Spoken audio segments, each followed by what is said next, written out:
And now, weighing in out of the blue corner, Josh the Punk Thompson. 100%. And on the other mic, he weighs in from the red corner, Big John McCarthy. All right, we are back. It is the real Punk, Josh Thompson, and me, John McCarthy, back from God knows where. We were gone again doing fights, but we are home. And we are happy that we're home, but we're a little bit tired, but we got a lot to talk about. There's some great action that happened, some big things happening in the sport. My God, there was some nasty fights going on. Let's get busy. Let's talk. Josh, how you doing, baby? John, you know exactly where we were. We practically lived the Mohegan Sun for the last 2.5 years. I don't want to hear you don't know. We were in Connecticut at the Mohegan Sun for Bellator. Great night of fights for Bellator. Great night of fights for the UFC, and some of our friends, Chad Mendez, Mike Perry, had a great night of fights for them as well. But before we get into that, go to our weighinginpodcast.com, pick up some new apparel, man. Check it out there. We're only doing a special right now. There's no promo code anymore. Just go to that website, weighinginpodcast.com.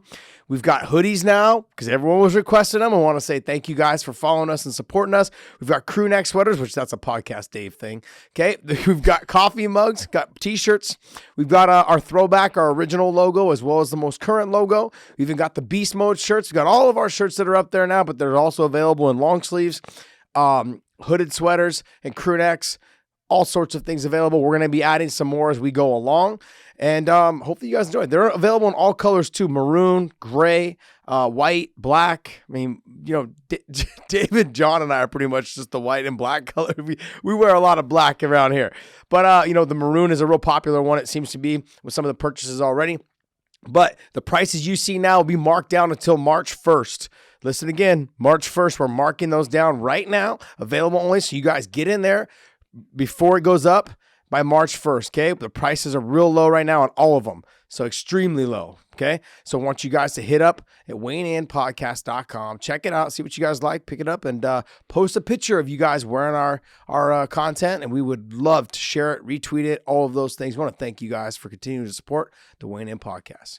All right, John, well, let's break into these fights, man. There's no time to waste. We are tired. We love talking about fights. We've been doing it for generations, but now here we are going to do it again right now, real early this afternoon, I should say.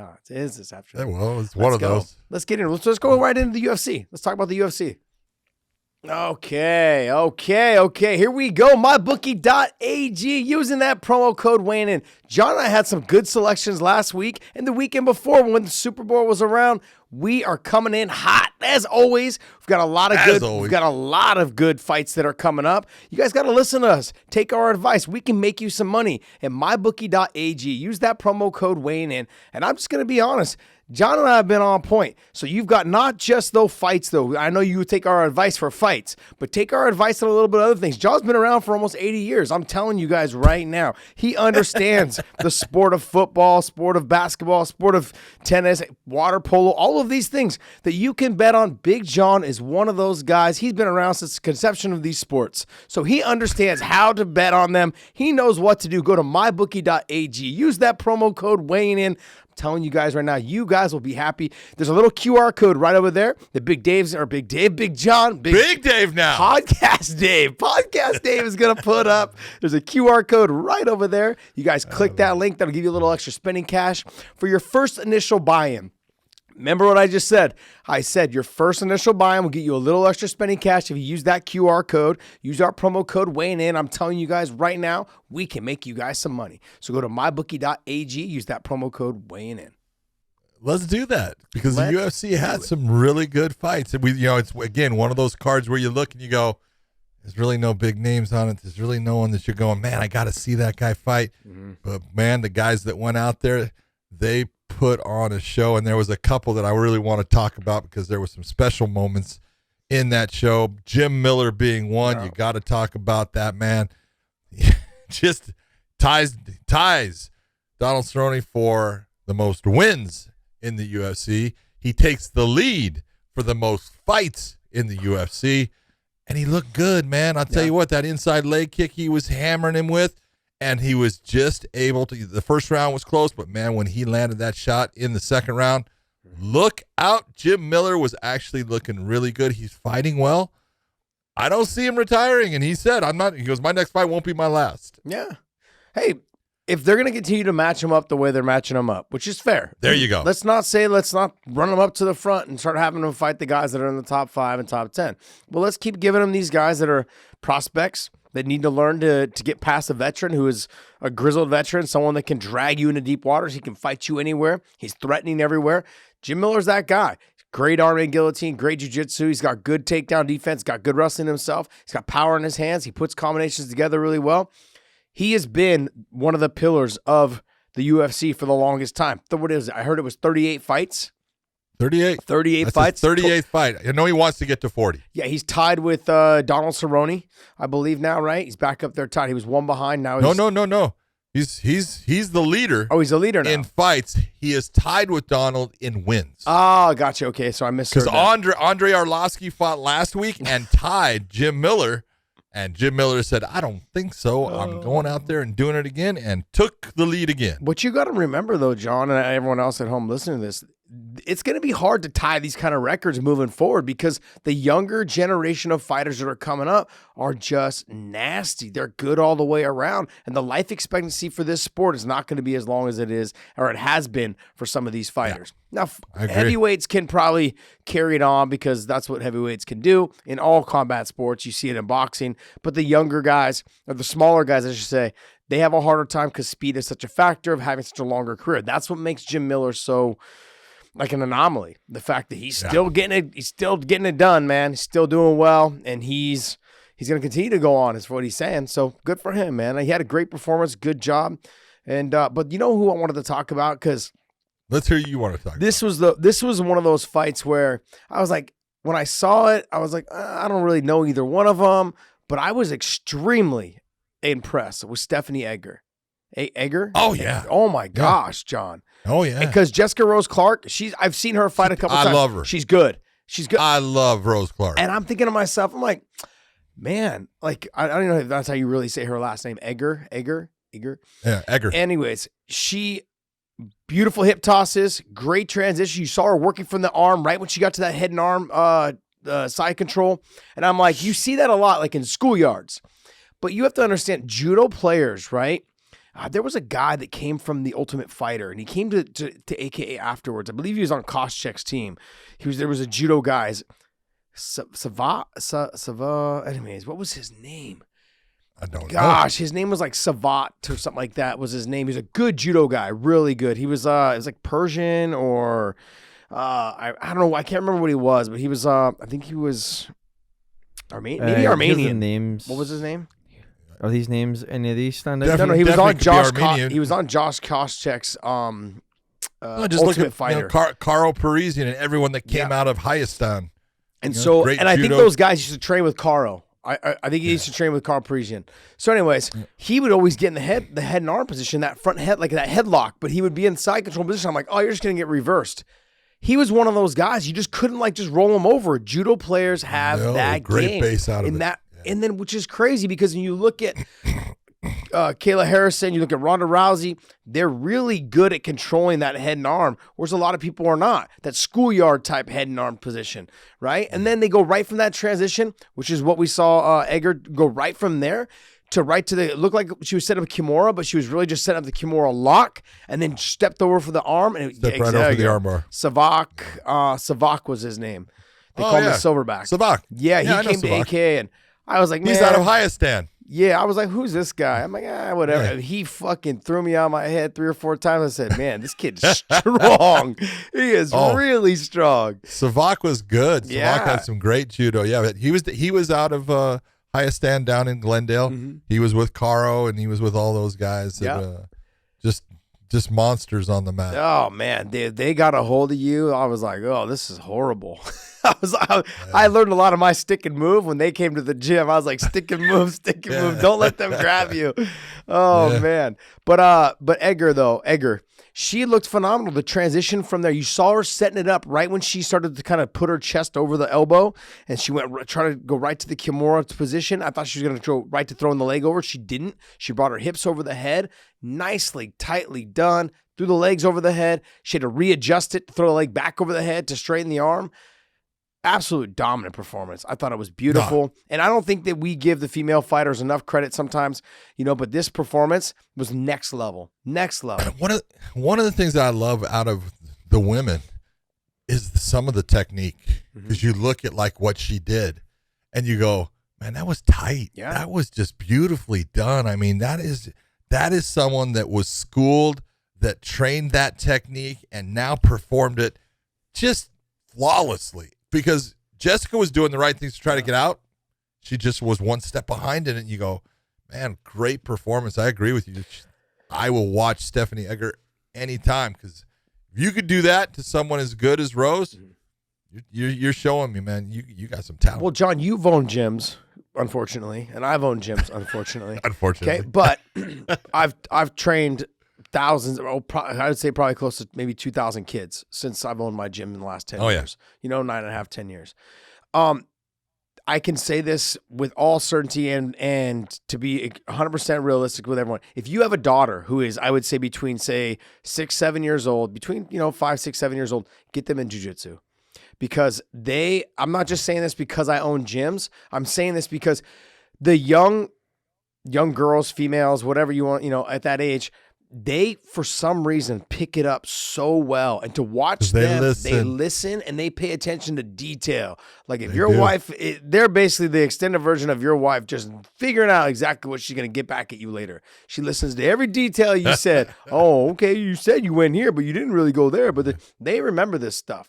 But that younger generation, I'm telling you, when strength isn't a factor and it's just all about the technique, they just mopping the boys all over the mat.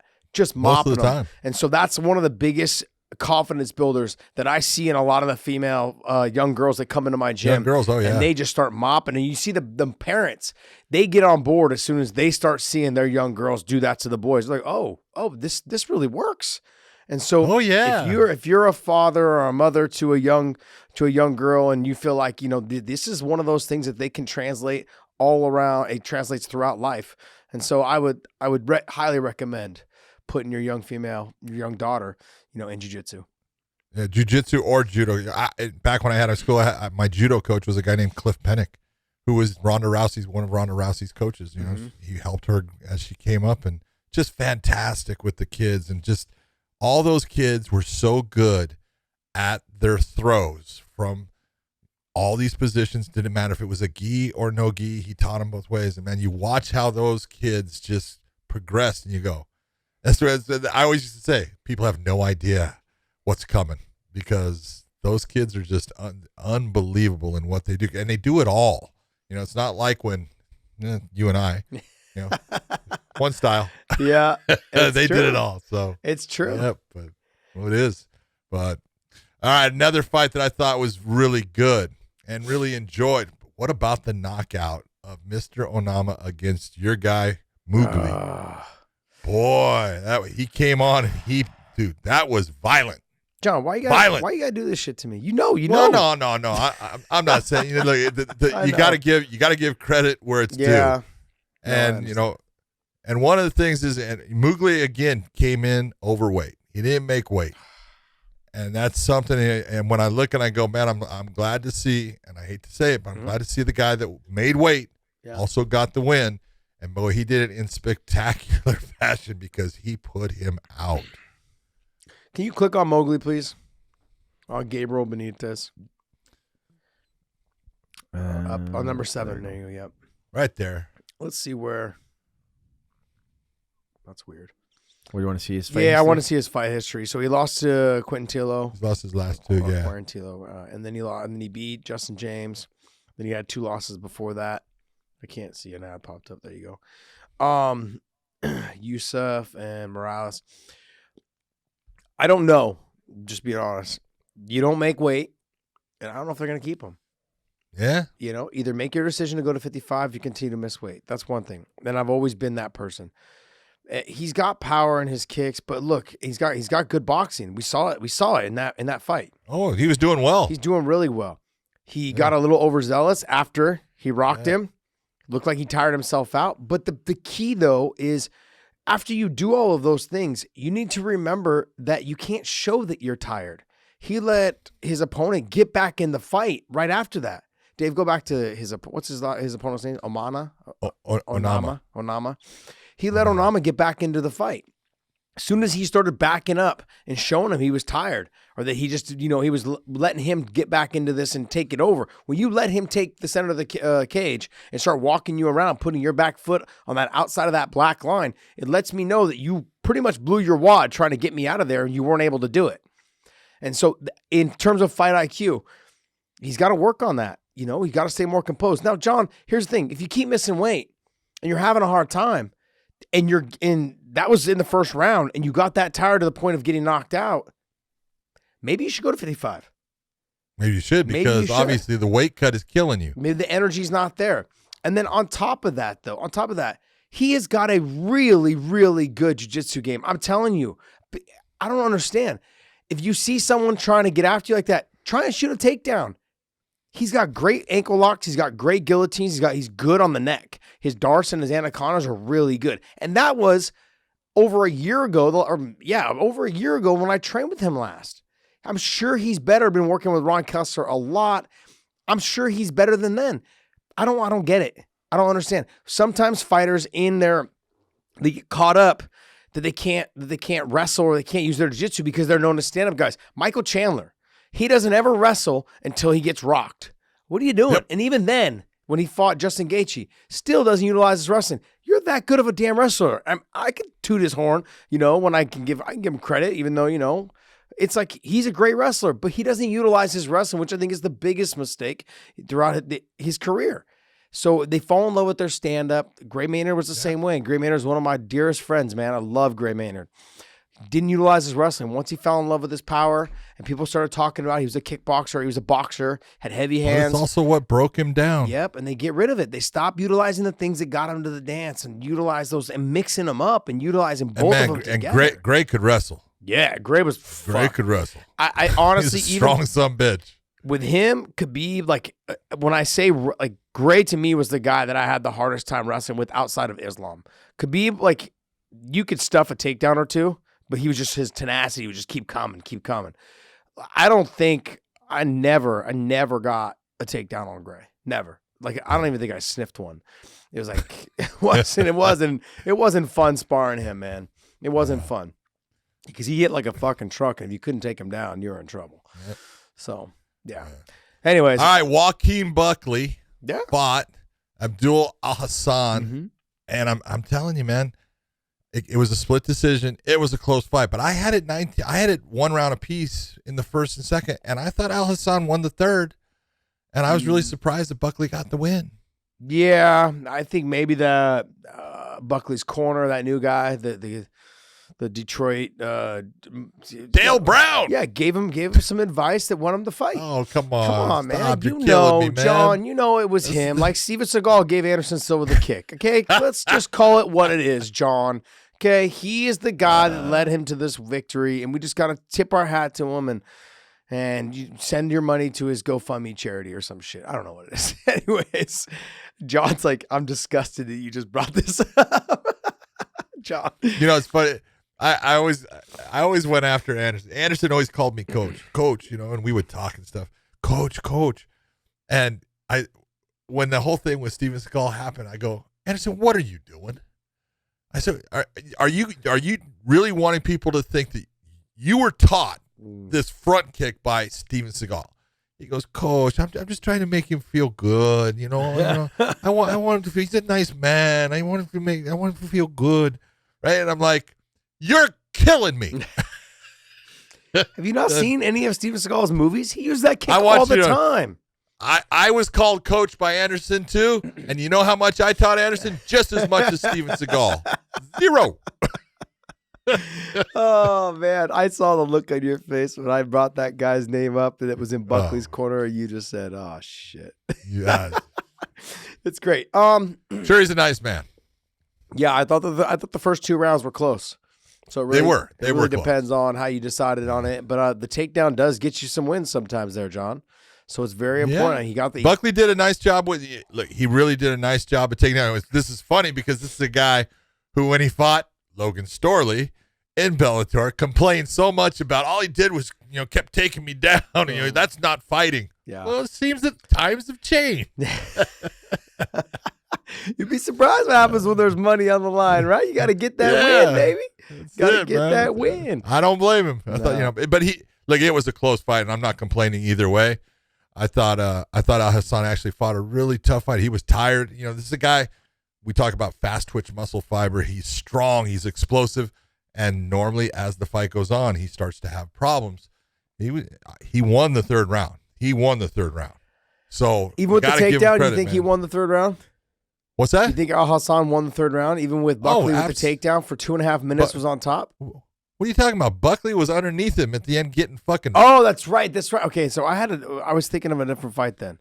Okay. So Al Hassan was on top. Oh, then I had Buckley. So I remember, guys, I literally ran home. I watched every single fight.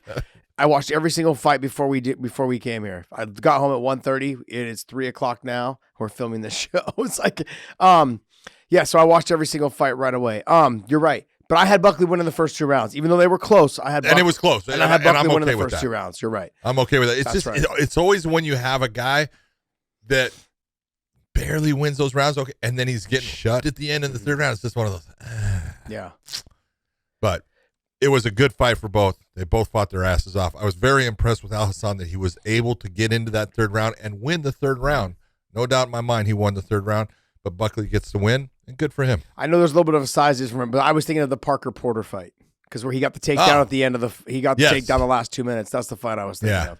Sorry. Yeah, that's heavyweight. See, I know. Little size difference. But John, that was a great fight. A lot of output on both guys. I was very impressed. Look, I say a lot about heavyweights because I'm a lighter guy, so I like to talk shit about the heavyweights because they sometimes don't perform. I'm like, hey, just, cut back on cheeseburger and, maybe go outside and run a little bit. But these guys, these two, Porter was very impressive. Very impressive, and so was Boudoir. He has been in Bordeaux, the entire time I've watched him. I thought both of them fought a really good fight. I thought that how do you say his last name? Bordeaux? Yeah, Bordeaux. He was coming on in that third round. He looked exhausted in the second round. In that third round, he caught his win. He came out in the third and just started like letting it all hang out. I was like, oh, this kid, he's got fast hands. He puts it together really well. He had a good sprawl. Porter is a beast. Like he reminds me of just a bear. Dave, can you remind me of this? Because it's pro wrestling. What was the big guy's name with the flame tattoos on his head? Big white guy. Bam Bam Bigelow. Bam Bam Bigelow. I got that answer before you, Dave. Again. Bring that up on Bigelow. Wing Interjection. Porter reminds me of him a little bit. That's who Parker Porter reminds me of. Bam Bam Bigelow. Yeah. I understand that. But I mean, he has, for someone who and I continue to say this, like Cain Velasquez, DC, those guys that don't look the part. They've got a lot of Paul Bonatello, good conditioning, good cardio. He had a tank on him to do as much wrestling as he did and not have success. That's what the other thing. He didn't have a lot of success in getting the wrestling, getting it to the ground. He did a couple times, but it was hard, really, really worked hard for it. Great job. But he kept going after it, man. Kept going after it every time, and that made Bordeaux have to work really hard too. So it was a good fight. Yeah, I got to give him credit, man. Heavyweights. In watching him fight, man, I know he lost his first fight to Chris Dawkins when he came to the UFC. Mm-hmm. I think he got knocked out in that one. But after that, he's had some big wins because, they were real high on Josh Parisian, and he took out Josh Parisian and then took out Chase Sherman and now takes out Bordeaux. He's on a roll. The guy can fight. He's tough. Yeah. Got to give him credit, man.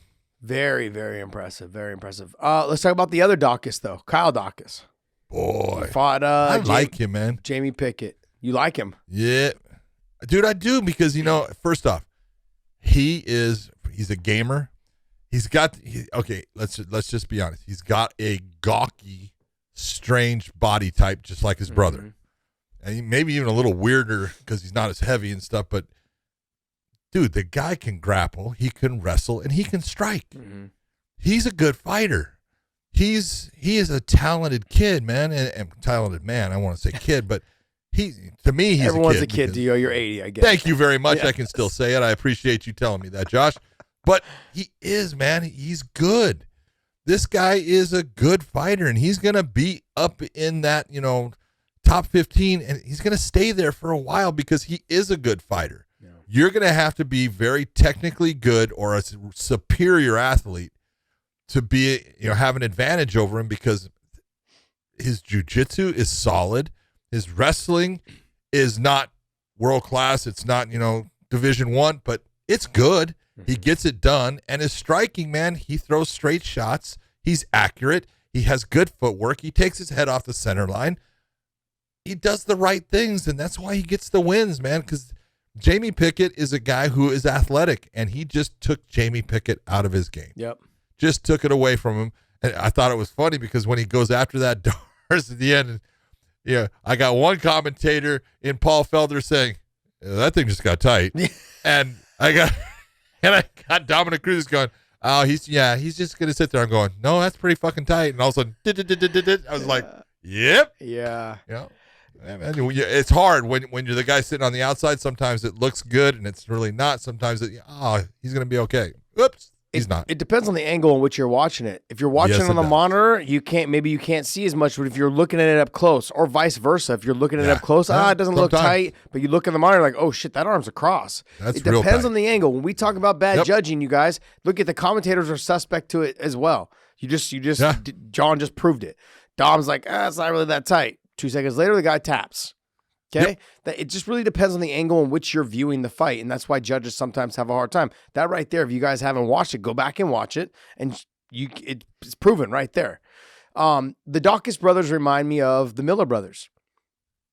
Yeah, very much. Dan Miller and Jim Miller, they remind me of those two, and I know it's because of the brother relations, like that kind of thing. I get it, I understand, but the thing is, though, the way that they fight, they're very well-rounded. Dan Miller was very well-rounded, too. He had good striking, good jiu-jitsu, great guillotine. Really Army and guillotine, I think he's fantastic. And Jim was able to be around for a lot longer than Dan. But overall, like, they kind of remind me of each other. They're both good on the feet. They both got good jiu-jitsu. They're both very well-rounded. And, if you look at, like, Jim Miller's body, he has, like, smaller legs, big barrel-chested. He's got good cardio, and then you look at the Dawkins brothers, they just have a different, like you said, a different body type. But they're not going to probably get the love they deserve, but they're good fighters. They're really good fighters. Well, they are. So, heavyweight and middleweight, correct? Heavyweight, middleweight? Yeah. Middleweight, yeah. All right, well, let's jump right into the main event. Jamal, sorry, let's not go to the main event first. Go back down one more thing, because I want to give. Go ahead. I want to go back down a little bit. I want to another one of the female fighters, Gloria DePaula. That fight, it was a good fight, John. It was fun to watch back and forth. They had some good exchanges, in terms of on the feet. And people are going to sit back, probably watch that fight and go, yeah, but no one got dropped. No one got knocked out. But you know what, though? The combinations they were putting together were very impressive. The transitions. Good technique. And then her opponent, how do you say her name? Babita. She was stuffing all the takedowns. Okay, Diana. She was stuffing all the takedowns. She was making it real hard for DePaula to get the fight to the ground. They had great combination on the feet. They were both taking shots, both taking them on the chin. Great conditioning, great cardio from both females. Great fight. Congratulations to both of them on a great fight. But DePaula gets the win. I thought she won the fight as well. It was unanimous. I thought she dominated the fight. No. She was one step ahead. The speed and all that stuff, she was one step ahead on everything. But I want to make sure throughout every round. Yeah, I want to make sure that they got a little bit of love because they came out and fought their asses off tonight. Or they fought their asses off. So I want to make sure that they did. Got a little love. Well, there was another one you want to talk about? Was there one? No, we're going to talk about the main event because I told you so. Okay, let's go. I told you so. What do you mean you told me so? I agreed with you. I know you did. You did. I'm not going to say you didn't. But Jamahal Hill's got power. The guy's lanky, but man, he can swat. And Johnny Walker's chin has been dented. And it's funny because he didn't get hit on the chin with that shot. The one that hurt him was off of that temple. It doesn't look like a whole lot, but it shut him off. All right, let's be honest. When it comes to computers and stuff, I am not the guy to talk to because I am absolutely an idiot.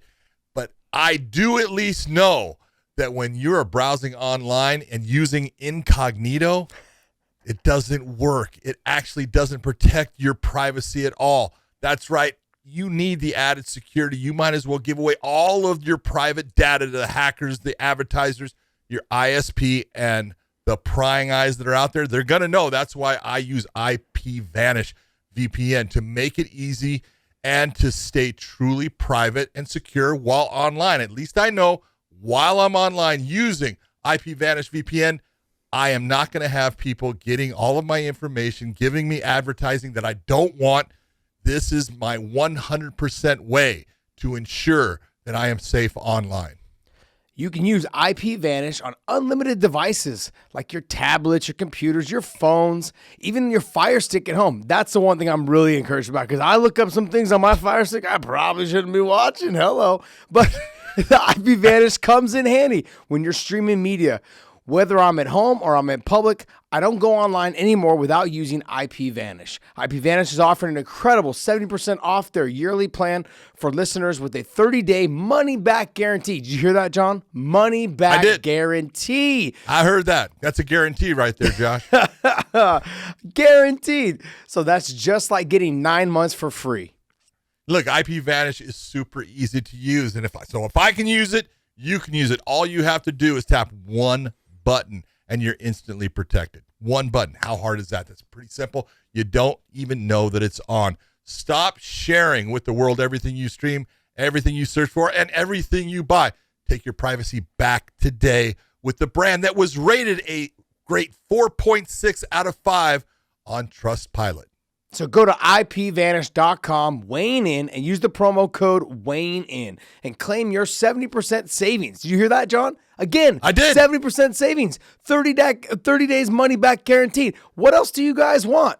That's What they want is the IPVanish.com/weighing in code to get that discount. Do it. Protect yourself. Protect your family.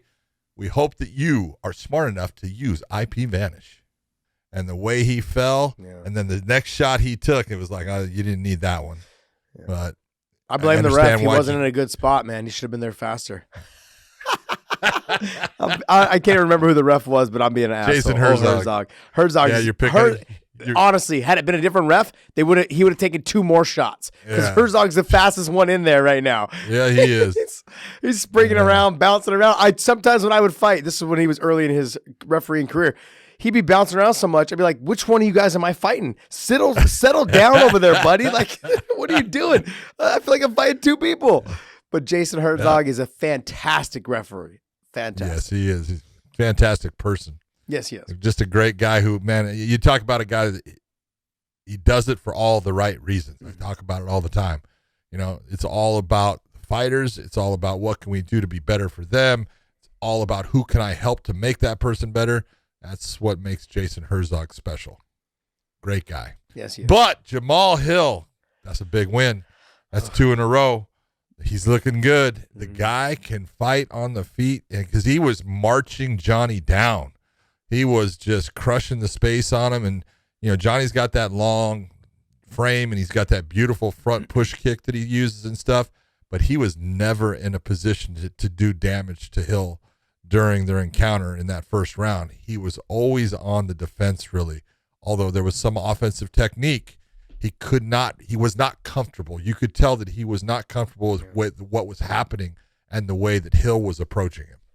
You can tell when someone's not comfortable, John, when they start trying to do, like, they say they're going to throw a knee, but they pull it back. They're going to throw a kick and they don't finish the kick. They pull it back because they're trying to find the range and it's not there.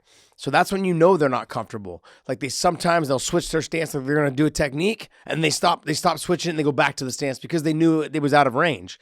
That means that they're not finding their range. They're not comfortable in what's going on. And Johnny Walker was doing that quite a bit just in that short period of time that he was in the cage. Yeah. And the other thing is that he loads up on everything. Like there's a lot of what's it called?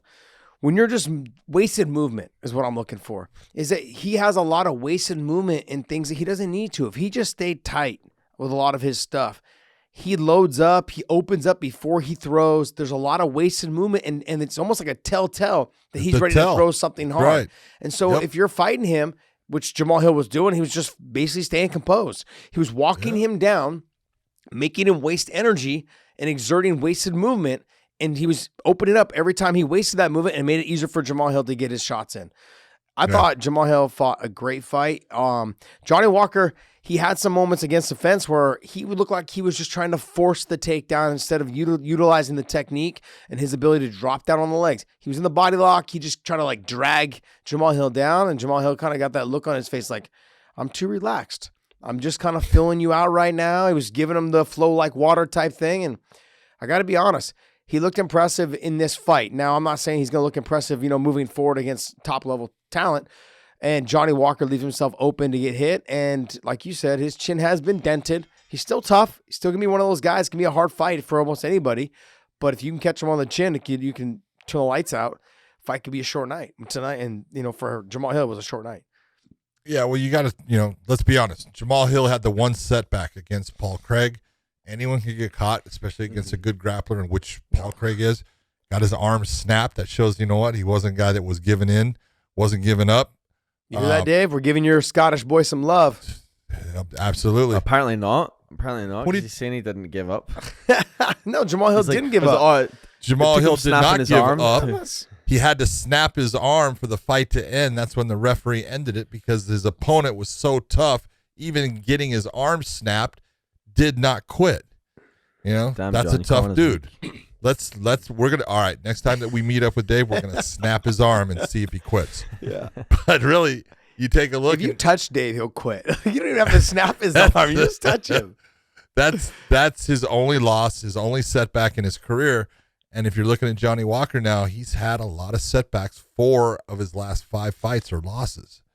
That's that's going in the wrong direction. He had that hype train behind him because he had some big wins there for a little bit against some good talented guys, but that Corey Anderson started that when Corey knocked him out, and I tell you what, it's not getting any better for him. I think Johnny needs to take more time off. Take some time away from the cage. Get yourself straight. Let your brain get some time away from being rattled, and then bring yourself back. Yeah, I think he needs to learn how to wrestle. Yeah. I'm not taking anything away from, but you gotta adapt your game if you want to be in this sport a little bit longer than you have been. So if he's gonna do that, he needs to learn how to close that distance and stay out of that boxing range and that kickboxing range. And there's times to be in there. Once you've already slowed the fighter down a little bit with some more wrestling, some more jiu-jitsu, some more press against the fence, knees and elbows, I think you just start grinding on people. Look, Jim Miller's been around for a long time. You want to know why? Look at the way he fought. You want to know why? Yeah. The way he fought was a little bit like Bernard Hopkins. Every time he stepped in for his combinations, he stayed covered up with his shoulders. He threw big shots, got in close enough to the clinch to land body shots, and then he circled out or he grabbed. So it kind of minimizes the amount of times you're going to take big shots. If you stay on the outside of someone who's younger, faster, Jamahal Hill was faster than Johnny Walker. Maybe not younger. I don't know their ages. I don't know if he's younger, but I'm simply saying, that's the way Jim Miller's been able to be around for a long time. Bernard Hopkins fought well into his 40s. I mean, he might be still 50. fighting. I don't know. Like he's 50. still. That's what I'm saying. 50 years old, dude. Because of his style. He won a championship at 50. His style is that way. He would step in, throw big shots, try to hit you, and he didn't. He'd grab you and clinch you, so then you couldn't hit him back. That was what he did. And so Johnny Walker's going to have to start gearing his style that way. He's got a good push kick. He's got good knees. He's got to work on maybe some elbows and those clinches, but he's got the strength and the body frame to keep people pressed against the fence. He's going to have to reinvent himself a little bit. It's going to take some time. And that time off will let his brain heal. Yeah. I mean, he's still young because he's 29. But when you take shots and you get knocked out that way, the way he got knocked out with Corey, the way he just got knocked out, in this fight with Jamahal. And I know he's been knocked out earlier in his career. And I always say, man, you get knocked out 3 times, it's starting to tell you you're going to start having some problems, and these things can last. And so just take some time off. You can train. You just, don't spar a whole lot, but work on your technique and figure out the approach that will help your body type, because he's got man, you talk about the body type for that weight class, 6'6". He is your long, tall, and lanky at a heavier weight. Mm-hmm. He's got the God-given skills that are there. He's just got to figure out how to utilize them so he's not taking shots, because his chin goes up in the air a lot. Mm-hmm. Yeah.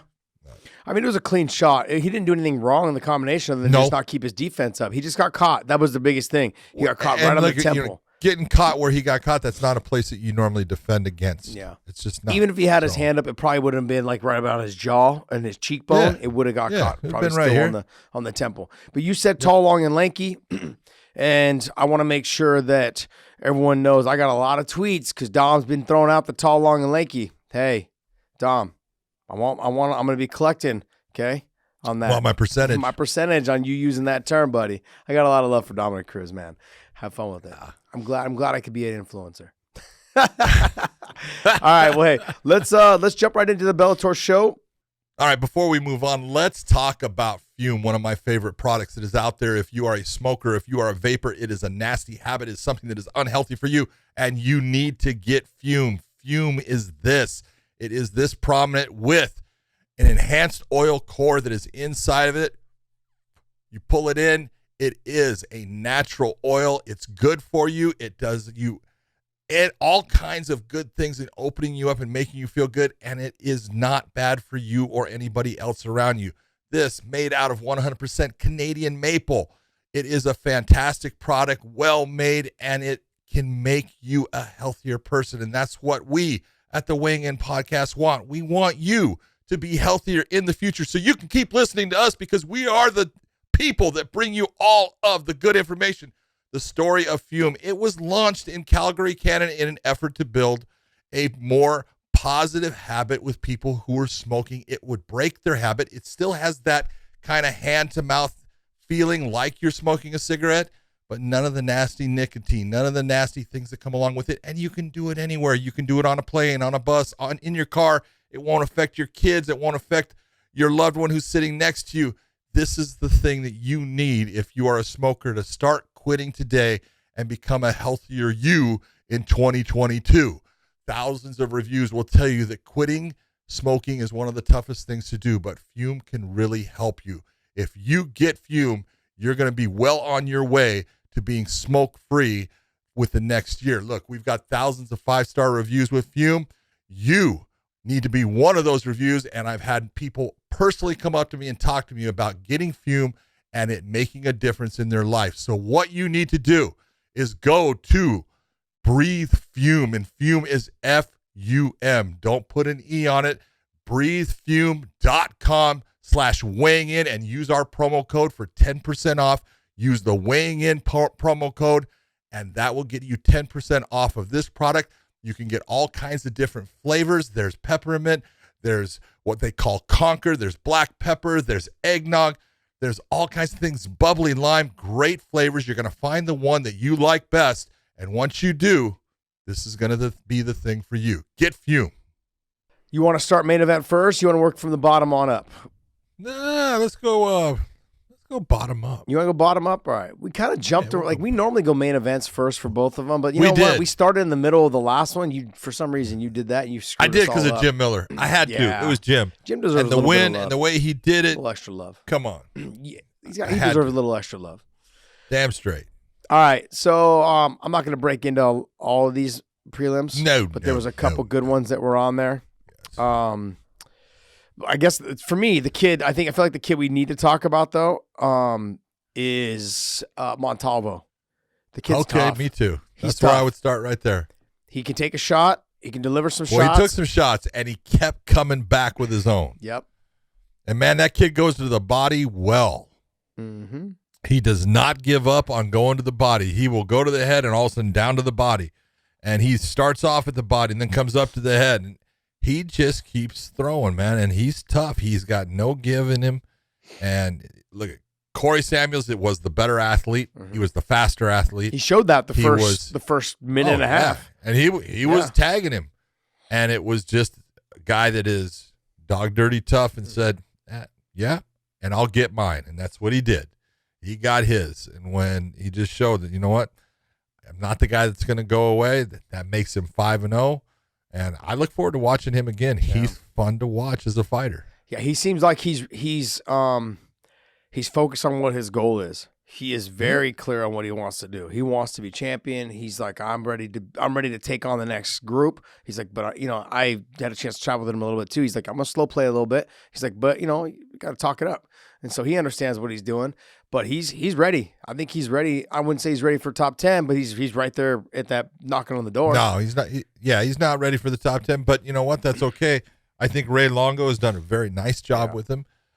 He gives him the idea of how to attack at different angles and do things, his footwork, and getting himself to where he can throw his shots and get himself out without being hit at times.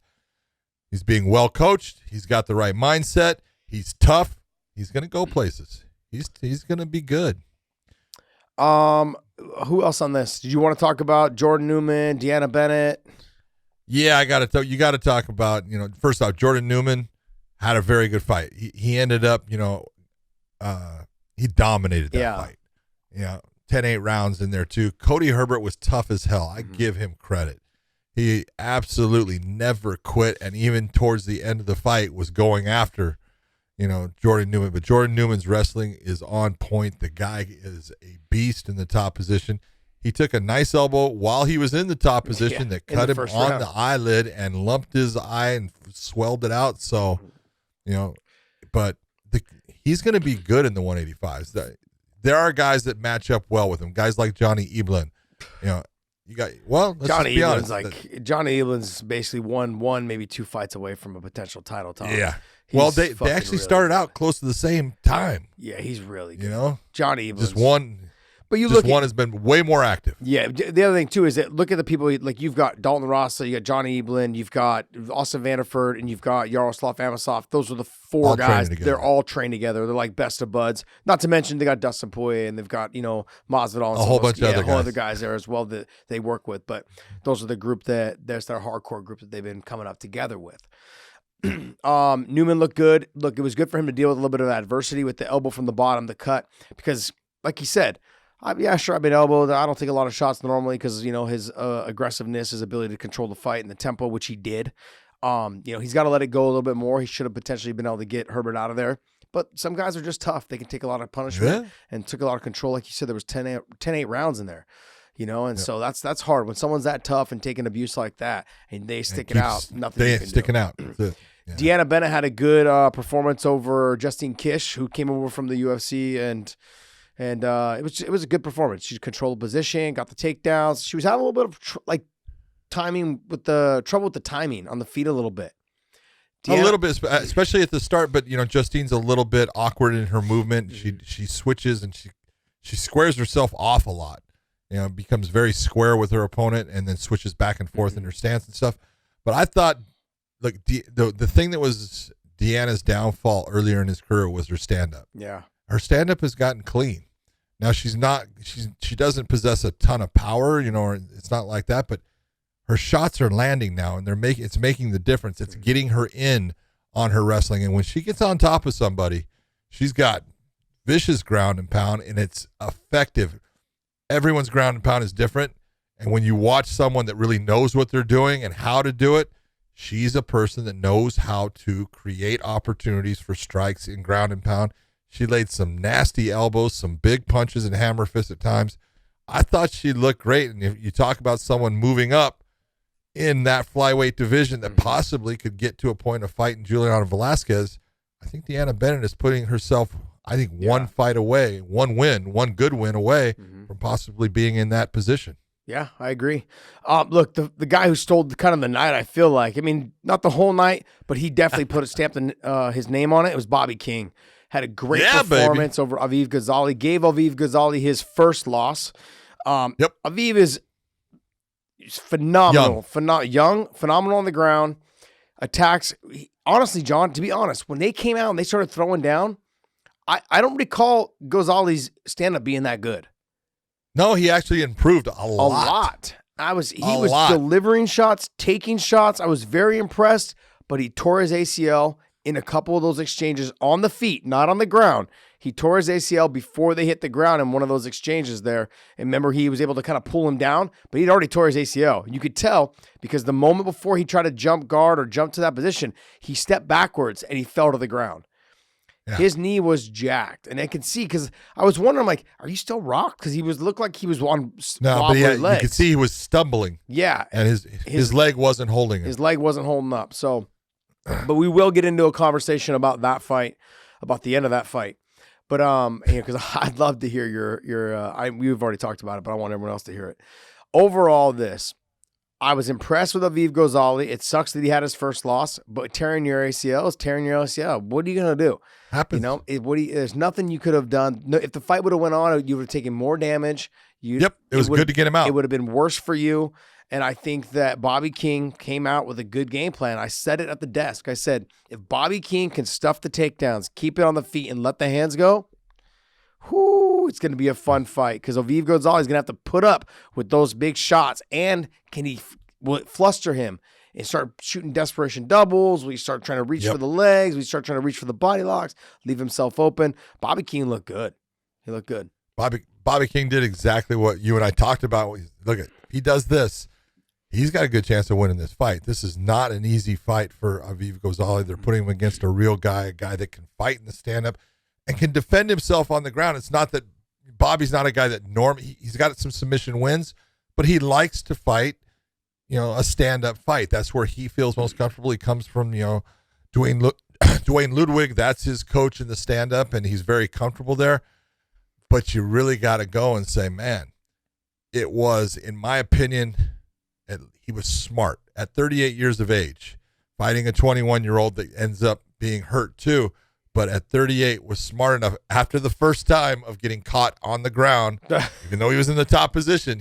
And this is where it was close. Someone like Ghazali has the skill level to possibly put somebody out that rocked him, hurt him. And man, it was close. That arm bar was tight. Yep. His arm was popping. It was, a position where a lot of guys could have given up. Bobby did not give up in it. But from that point, backed out, said, stand up. And he did it multiple times. And that's smart fighting. Make that guy fight where you want the fight to be. Yeah. Don't go down into his world, make him come into yours. And that was the difference in the fight. That's why he got that win. I thought he was going to finish him in that first round. Yeah. I thought Ghazali was hurt bad. Yeah, I thought he was going to finish him too, but then when they got to the ground, I thought Ghazali was going to finish him. So it was. Well, that one sequence, that first one, that no doubt about it, it was close. Now let's get into right when the end of the fight they get the first round ends. They go to the corners. The round is the break is over, and the doctor comes in to take a look at Ghazali. The doctor's there, and then Ghazali, who is Hebrew. Or is Israeli, from but Israel. He speaks Hebrew. Israeli, yeah. So he's telling the doctor he doesn't understand what he's saying. He doesn't speak English. Smart move. He speaks English. Yes, John. He does very well. He speaks English. I heard you on the commentary going, I don't know what the hell he's talking about. What do you mean you don't understand him? He speaks English. Well played by the fighter. Smart for a 21-year-old. Smart for a 21-year-old. The dad comes in, translates really quick because he speaks English. So, in this situation, the commission, I thought, did a good job, but they should have done it faster. They should have just shut the fight. Okay, so yes and no. Talk me through it, because I don't really know what I'm talking about when it comes to this. And look, and I've been in these positions, and this is the difference. I had the fight with Tim Kennedy and Yoel Romero, and there was problems, but the problems were not created by the commission or the fighter. They was created by a person outside of that. It was created by an employee of the UFC. That creates a whole new thing. In this situation, the doctor comes in and the doctor goes to speak with Ghazali, and Ghazali basically acts like, I don't understand English. Kevin McDonald, being the referee, he speaks English because you went in the back and talked to him. Kevin, at that point, needed to just take more control of it. Kevin was trying to give the doctor his time with him, but he needed to take control and say, you speak English, or can you fight? And you need to put him in that spot.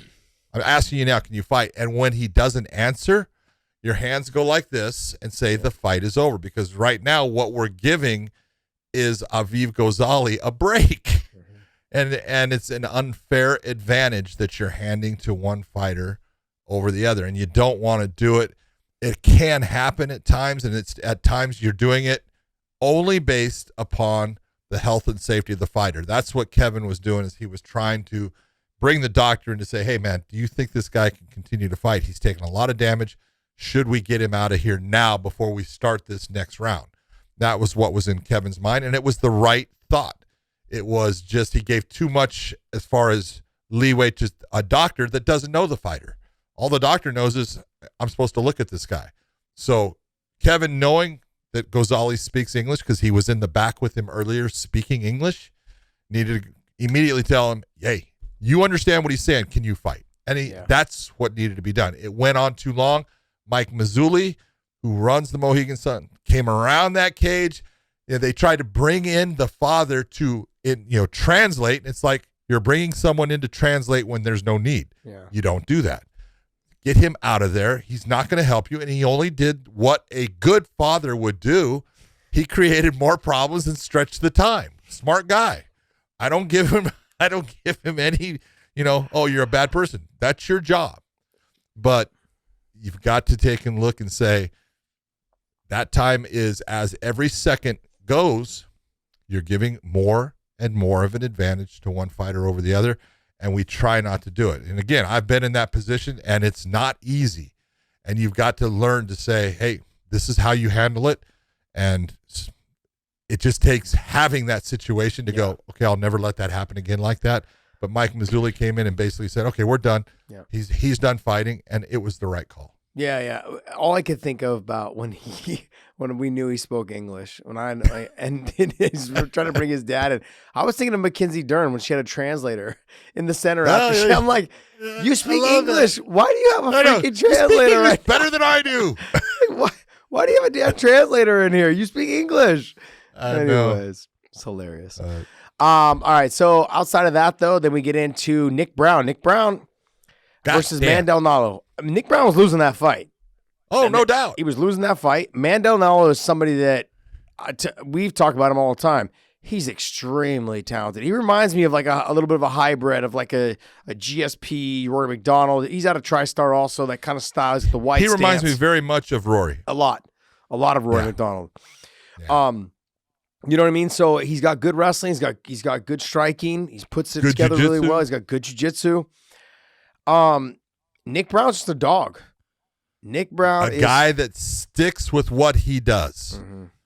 And that's the main thing. Here, Nick Brown is someone that a lot of people need to understand. Go and watch him. Yes, he was losing that, but he never swayed from what was going to be the thing that he needed to do against a better athlete, a guy that had faster hands, faster footwork, matched up well in the grappling against him. Well, there's only so many things you can do, and Nick kept going after those things. And yeah, he was taking shots, but I love the just the determination and a guy that sticks with what is going to get him possibly to his goal. Yeah. And that's what Nick Brown did. And he's just a tough son bitch who has no quit in him, and he got the win because of it.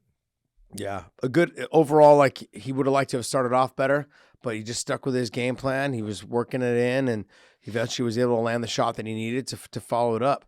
And Mandel Nallo needs to learn, when you're in trouble, you got to fight a little bit differently. You can't just turn to your side. You got to continue to make advancements on trying to get out of there.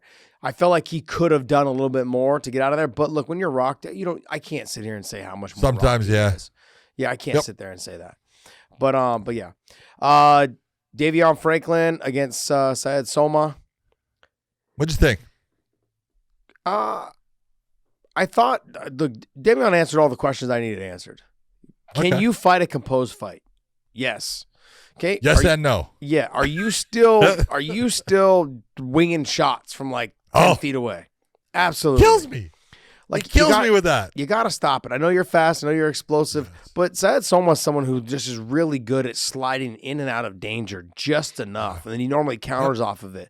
but Franklin's explosiveness kept him from wanting to counter too much. So much, yeah. Because he's like, okay, is the second one coming? It's going to be coming too fast. He would rather just get out of the way completely than to get hit with the second punch. I don't blame him at all. Yeah. I thought it was a good fight. I mean, honestly, split decision. I thought someone lost. I mean, I thought he lost the fight. So did I. I thought Franklin won. Yeah. It was a good performance by Franklin. Someone looked like he was confused at the end. I'm like, nah, you didn't do enough, buddy. It was close. Yeah. It was close. Yeah. You could have won because I had it 1-1, I think, going into the third. So did I. And I had Franklin win in the third. And he didn't do enough. But it was close in the third. Yeah, it was close. Yeah. He could have done a little bit more, though. That's what my point was. He is the guy that we talk about who just fights at that continuous pace the whole time. He doesn't really amp it up at all, really. And heavyweights tend to slow down, and Franklin kind of composed himself enough to where he wasn't gassed. Sure, he was tired, but he wasn't gassed enough to where, he wasn't gassed. He tired, yes. Gassed, no. Yeah. So overall, I thought it was a good fight. I expected more out of Sayed Soma to get the win because all the stuff you were talking in the fighter interviews, not in a bad way. It was like he shouldn't be ranked ahead of me. He's only 5-0 or whatever it is, 4-0. And I should be ranked ahead of him. They were ranked at 1 ahead of you. Okay, it's like, calm down, guys. But I agreed with Soma that he shouldn't have been ranked ahead of him. You just beat Minakov. You should have been ranked higher. Like you should have been. Yeah. But now you just proved to me that you should have been ranked below him. So I got it wrong. It wrong. Yeah, exactly. Which means that the people that were always complaining about doing all those rankings, they got one thing right. That's stupid. They got it right. They got it right for one time. Let's not give them too much credit. Wait till Monday. Exactly. They'll screw it up again. Brennan Ward versus Brandon Bell. Look, just coming back from what Brendan Ward has been through, going out there and putting on a good performance. And I'll give Brandon Bell, I was very impressed. He went out there not to be, a victim, not to be the guy just giving away a win. He went out there to fight, and he tried to hurt Brendan. He hurt him with one big shot, and he kept fighting back. It's just too much speed, too much accuracy, too much talent for him to be the guy that's going to come out on top. Brennan has got speed in his hands. He's got power in his hands, and the guy can wrestle. And so he is a handful to deal with if he's straight. And he's been straight now for a year. He says he's back. He wants to get his career back. He wants to prove that, I didn't just throw it all away. And he took a big step in making that become a reality. Yeah, I said this on the broadcast, and did a great job on the broadcast with this. Thank you. I was very impressed by you. Thank you. It was almost like you were truly sincere. I mean, John, you worked in California for a while, and I grew up here, but I also lived in Idaho during high school. And I go up there to visit every once in a while. But during those high school days, and even after I got done with high school, I'd go up and visit family and stuff.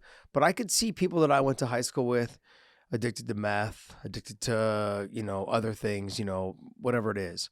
But they were continuously doing those things. Some of them are dead. Some of them are, still alive and have changed their lives. And some of them are still doing it like as if it's never going to stop. And California right now it's horrible. Like if you look at every overpass, every turnabout to get on the freeway, it's tent city. Downtown is tent city. And I mean, Skid Row, downtown LA, same thing. It went from being Skid Row to now it's Skid Mile. You know what I mean? Skid City. Yeah. And so you have areas of California where I'm from, and I see all of this. And for him to pull himself out of that, and to readjust, I don't think people understand how hard it is, not just to pull yourself out of the drug addiction, but to start that, you have to change your friends. You have to change your routine. And your routine is like, men are a creature of habits. And the habit is that we go to the gym, or we go hang out with this person, we go do this on this day, and we go do this on this day, and whatever it is. Now he needs to break all of that and recreate himself, not on top of trying to not hang around with people that get him drugs. So the fact that he did all that, it was just absolutely remarkable. A year is a long time. Now, it's not a long time when people start talking about recovery time. Okay. Nope. But John, start. Let me give you guys an example. I said on New Year's, or for New Year's resolution, that I wouldn't drink. Guess what? Friday night I had my first glass of wine. So it's like, and it was not me forcing you to do it. So no I just one want to put forced that me. out there. No one forced me. Okay. I was actually just sitting at a nice Italian restaurant and having some pasta, and we were waiting for you guys to come to the restaurant. And I'm like, you know what? I'm gonna have a glass of wine while we're waiting. I was like, wine, whatever. And so I told myself that I would, not do the year. Well, guess what? I didn't last very long. How hard do you think it is for somebody that is addicted to ketamine, or fentanyl or meth or whatever it is? That changes your brain. Like if you do it enough, it changes your brain. It fiends for it. All you can think about is that. When are you getting your next fix? It's the fact is that he is back. A year doesn't seem like a long time, but a year to a drug addict is a fucking long time, a really long time. And hopefully it continues to get better, which I think it will. He is really on track, and I love it. I love the fact that he came out, got the win. His energy in the fighter meetings was infectious. His little daughter is absolutely adorable. And it was good to see. It was good to see him. Like, it's fight week. He's carrying his daughter around. He's doing all these things, like watching, what is it called? Peppa Pig with her. It's like he's just doing his thing with her. And I loved it, man. I love it. I'm glad he got the win. And, and he had hit me up afterwards. He's like, hey, man, I appreciate all the kind words and this and that. And I said, look, I can't say you're ever going to be champion, but I can guarantee you this. I can tell you this. You have all the tools to be the champion. Now it's a matter of whether you put it all together. Now you were a little stiff. I told him, I was like, you're a little stiff, in the first round. The striking was, I was like, but you've been away for 1,460 days. That's 4.5 years away. It took you weeks to do that math, by the way. I don't want people to think you just thought that up right now. Probably a little longer than weeks. Yeah. But 4.5 years is a long time. And for you to look stiff the way you did, don't look. I said that because I'm like, look, there was a lot on your shoulders, not just all the other stuff in the past, but it's a second chance in Bellator. Scott Coker giving you a second chance. Not to mention you fought in your backyard in Connecticut. That's where you're from. It's like not to mention he wasn't supposed to be on the main card, and they moved it up because people were really interested in that fight. So yeah. I mean, ESPN did a full article on him, talking about it. They did a huge article on him. It wasn't a small, it was a big time article on him, talking about all this stuff. And I'm glad he got the win. I'm glad. He's in the right direction. Yep. That's all you can do. That's all you can ask for. So good for him. See more good things with him. I'm sure we will. Let's talk about Adam Piccolotti against Georgie. Your man, Adam. Georgie being up at 155 for probably the 5th or 6th fight in a row now. Mm-hmm. Fighting a lot. Adam had not fought for quite a while. Mm-hmm. Had been 16, having 18 months. Injury problems. Yeah. Injury, year and a half, injury problems. Training for the fight, got cut, broke his collarbone, hurt his other shoulder, all these things. He came out and he fought exactly the way we talked about how I thought he needed to fight Georgie to get a win. And we were concerned that he had fallen in love with training at CSA, which is a great place. Kieran Fitzgibbons, unbelievable trainer, great guy. But we see guys that fall in love, all of a sudden they're this fantastic grappler, and they fall in love with the stand-up because they've learned something new and they want to show everyone how good they are. No, it's because it's easier, John. It's because it's easier. It is easier, but we knew that was not the road that was the straightest road to victory for him. Yeah, especially against Georgie, who had more power than him. And I thought he fought just a very intelligent and well-played fight. He kept taking Georgie off his feet when the opportunity came, and he proved that he was dominant when the fight hit the ground for the most part. Yeah. Yeah, there's a lot of fights he talked about he wanted to get back. He wanted to get the Goichi Yamauchi fight back, but Goichi's going up to 70 now. He's not going to be fighting at 55 anymore, so he'll be out of the rankings. And then he wanted the other fight back, the Sydney Outlaw fight. And I was like, he wants the Benson Henderson fight back too. Yeah, look, I understand the Benson one, but Benson might be retiring. He might be calling it quits, and if he does, I tip my hat to him in a great career. And Sydney Outlaw, I don't see a reason to have that fight back. You fought the fight with a torn ACL. It was a close fight back and forth. Move on. There's other guys in the bracket that I'd love to see you fight. Let me give you an example. I don't know if Nick Brown's going to be in that top 10, but I'd like to see you fight Nick Brown. Oh, that's a fight I want to see. Adam can get the takedowns. You have to deal with the power, but Nick Brown's very well-rounded. He's, like you said, tough as dogs. I want to see a fight where you got to deal with the adversity, in a fight, like you did with the Sydney Outlaw fight. But you have the advantage on the ground over Nick Brown. He's got the advantage on the feet. And he'll put the pressure on you to make you make the mistakes that you would maybe need to deal with when you get into those upper fights. I talked to him a little bit after the fight. I saw him in the casino, and I just told him, I said, hey, don't be surprised if they try to match you up against Nick Brown, because that's one of those things. You both fought on the same card, both be ready around the same time, both got wins, both didn't take a lot of damage, both should be ready to go around the same time. So that's a fight I'd like to see. He's like, well, who's Nick Brown? I said, well, who's Adam Piccolotti? Who's Adam Piccolotti? There exactly. You go. That's it. Sometimes you got to put him in that position of saying, yes, I know who you are, and yes, you're really good. Yep. But right now, you're still this many fights off of being where you want to be, and that's a guy that can give you a good step towards that. Look, you lost to Ben. You lost to Benson. You lost to Sydney. And also, let's be honest, lost to Goichi. Yeah. Lost to Rickles, and that was a fight that was fought, I think, at 65. Contracted weight. Yeah, Rickles didn't want to make the cut to 55, and I don't know what he was thinking. By taking that fight, period. I was like, you shouldn't have taken the fight at all. He was just riding on that, like he wanted to hurry up and get back in there after his loss to Goichi. And I said, no. Take your time.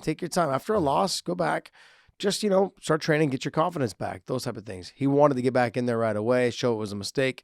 Now you have 2 losses on your record. So that was a big problem. Yeah. But that's just being young and not managing your career properly. So he made some mistakes. This is another one.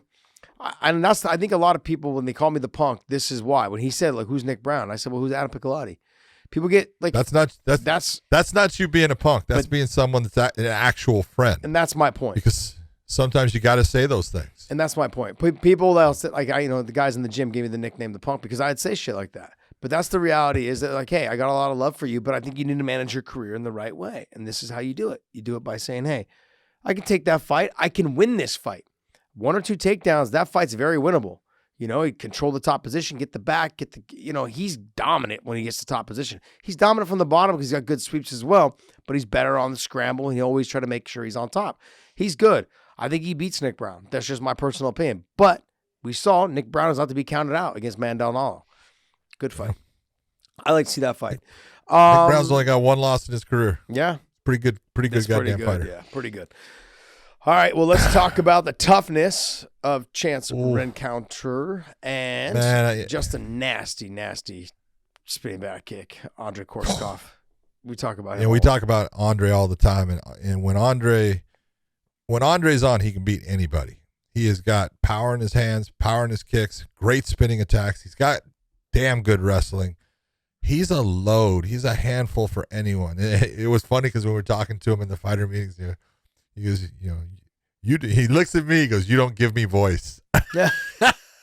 Right? Which was awesome. I love that. And I go, I don't give you a voice. He goes, you don't give me voice, meaning I don't give him the microphone. I don't go talk to him after his victories. And I go, dude, that's not me. That's that guy right there. Mm-hmm. He's my boss. He's the one that tells me you're going up. No, you're not. Yeah. I said, so what you need to do, have a dominant win, show everyone, how special you are. I said, he'll tell me to go up. He goes, I promise you have dominant. He's going up. So it was nice. But the spinning back kick that he landed was vicious. That thing landed cleanly to Chance Rencounter's ribs, and you could see right away, because when you get hit with a shot like that, and you don't feel it the second that it hits you, but 2 seconds later you do, and it just takes everything out of you. Your legs kind of go away, and it's like, oh my God, my insides just got scrambled. And you saw Chance go down the extra shots. Chance broke 5 ribs and had his lung punctured off of that one kick. That's insane. This is what MMA really is at times. And this is where, when people go, oh, he just gave up. 5 broken ribs. It took an oak tree to give me 6 broken ribs and a punctured lung. 1 kick by Andre Korshkov. Let me tell you something. Chance, I'm sorry that happened to you. I'm sorry that, the fight didn't go your way. I do look forward to seeing you again, but man, hey, don't feel bad. It's just a shot that landed, and we'll see you again. But Andre Korshkov, my God, dude, you got some power, and you are vicious with your spinning attacks. It's crazy that he doesn't get the hype that he deserves. We've talked about him a lot. He's got 2 losses to Douglas Lima, but styles make matchups. I think if you put Korshkov against Jason Jackson, or you put Korshkov against like any of those guys in that mix, I would love to see him in MVP. Oh yeah. Like if you put Korshkov in MVP, there'd be spinning shit, there'd be breakdancing, there'd be it all. I'd want to see that fight. That's a fight I'd want to see. So if MVP ends up losing, to Amosov, I wouldn't mind seeing that fight. I wouldn't mind seeing Korshkov and MVP. I mean, they're both Korshkov's actually younger than MVP. Oh yeah. He doesn't look it. Oh yeah. But he doesn't look it. I like the guy that he called out. The one, you take a look and you say you want to see just a banger of a fight, something that's got fireworks. He calls out Paul Daly. Yep. No one wants to call out Paul Daly. Yeah. Paul Daly is just a vicious striker, and he's had some incredible fights. He says that his next fight is going to be his last fight, and Andre wants to be it. I'm not sure that Paul came out. No, Paul on Paul's Instagram, he came out and said, "Hey, I'll take that fight." He's like, "Tell Coker to send me the contract." He's like, in London. Oh God. I've always said Paul Daly's crazy, and he is. I love him. He said, in London, bring it. Dude, there you go. I would love to see it. That's a hell of a matchup. That's a barn burner of a fight, man. Daly's proven he can take a shot. Daly's proven he can definitely deliver a shot. He's a dog, man. And I don't think Korshkov's going to try to take him down. I think Korshkov's going to stand with him. He may try to threaten a takedown here or though, but, no. He'll stand with him. Yeah, that'd be a great fight. Great fight. All right, well, let's get into the main event. The main event, Logan Storley versus Neiman Gracie. John, I got it wrong. Yeah, well, I think, we both did in ways because I said, part of my keys to victory, be you. You've got to wrestle at times. Bullshit. He was, look, he did wrestle when he got in trouble. He was kind of shooting for the takedown. He did some defensive wrestling. But, man, on the feet, Logan Storley looked good. He looked composed. He was throwing a backwards combination, though, because he's an orthodox fighter, and he's throwing a straight right, left hook continuously throughout that fight, but he landed it a lot. If you go to Gracie's face by the end of that fight, dude, his face was swollen badly. His lips were bad. I know today it's not a pretty sight. No. He's going to be laying down with ice bags on his face for quite a while, and he took a lot of shots from Logan Storley. Logan just decided, I am going to pressure you. I am going to put shots on you, and we'll see what you can do in return. And it was, you got to say, good game plan. Yeah. The sprawl and brawl, I didn't think that was the exact way to victory for him because I thought that Neiman's stand-up was cleaner and better. It wasn't.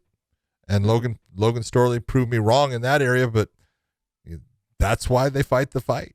Yeah, but John, we didn't have much to go off of, to be honest. We had a tired Logan Storley in a third round against Yaroslav Amosov to talk about his stand-up. Like, we didn't know how else his stand-up looked because he's such a dominant wrestler. 6-time state champ out of South Dakota, 4-time All-American out of University of Minnesota, junior national champ. These are all these accolades he's got for wrestling, and that's pretty much all we've had to talk about because he's got good submission defense, but not, I wouldn't say, he probably could have defended a lot of the submissions from Neiman Gracie, especially as they got sweatier. But why put yourself in that position? He believed in his striking. We had not seen enough of it to really say, hey, and we had seen enough of Neiman's against Roy McDonald, against, Jason Jackson, against Mark Lemminger. We had seen enough to say, hey, he's getting better every single time he fights on the feet. Yep. And so we thought it was going to be too much, especially in a 5-round fight. I don't want to bunch you in this unless you want me to. I believed in a 5-round fight that Logan Storley was going to, in the first 2 rounds, the stand-up would be fine. But as he started to get tired, that the stand-up would start to get real sloppy. Damn. I was wrong. And when you said it was a backwards combination, it was a backward combination, but what it was that Neiman was throwing the jab and he was coming over the top with the right hand and then coming with the left hook, which was perfect, and it worked beautifully. And when the left hook wasn't there, he'd go right hand over the top of the jab, then he'd come in with another jab and then throw the right hand again. He was throwing that 3-punch combination, right hand, jab, right hand. and it worked perfectly. It never left himself really out of position. There was a couple times where they were tired and they stumbled a little bit here and there, but it was a fight. Fourth round. Yeah. Come on. The fourth round. The fourth round was an amazing round. Absolutely Unbelievable. amazing. Yeah, I had friends texting me. They're like, oh shit. They're like, it's getting real right now. It's getting real. And I was like, these two are studs. Both of them are studs. I was surprised a couple things. I was surprised that Neiman didn't try to wrestle a little bit more, even though like you probably weren't going to get it. But that's what I was saying against Ed Ruth. But I also look at it too, that Ed Ruth is one of those guys, he'd let you get in on the hips and he'll defend once you get to the hips.